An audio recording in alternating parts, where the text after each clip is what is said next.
I've been talking about welterweight a lot lately, as I did mention earlier. We need to break it down even more, my guy. The division has a clogged pipeline of contenders. Ian Garry's win over Belal Muhammad shot him up to rank number 2, right under JDM, and in this case, the rankings actually make sense. Belal was number 2. Ian beat him, so Ian becomes number 2. Fair enough. Ian won, but he didn't win impressively. 8 of his 10 UFC victories are by decision. That alone isn't disqualifying. He wins consistently. He's sharp on the mic, and whether you love him or hate him, he draws attention. Maybe you find him annoying, but he's saying all the right things. He's doing exactly what needs to be done in every aspect of the sport. But the elephant in the room here is Shavkat Rakhmonov. Shavkat was originally lined up to fight Belal for the title in December of 2024. I don't know if you remember, but Belal got injured. That opened the door for JDM to fight in May of this year. So instead, Shavkat fought Ian Garry in December of 2024, and according to Shavkat, he entered that fight injured, and he made the injury worse and required multiple surgeries afterwards, yet he still won. That's the biggest factor here. Ian Garry is undefeated except for Shavkat. Shavkat is undefeated overall, and he's planning a return early next year. He's 19-0 with only one decision win. Every other win that he's had is either a submission or a knockout, and that one decision win was against Ian Garry. Many, myself included, believe Shavkat is the only one who could truly give Islam the hardest fight in the division. So is inactivity really the only thing holding him back from a title shot? Because if it wasn't for the fact that he's been out for a year, he either would have had the title by now or right there going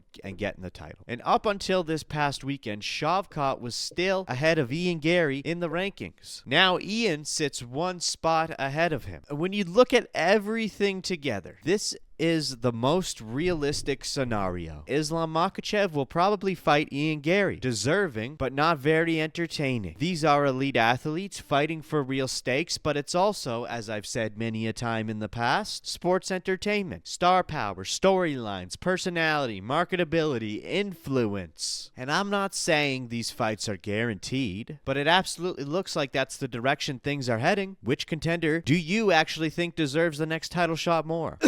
Oh, I inhaled some dust. Watch this full episode of the Dynamite Gizmo podcast, clicking the link in bio.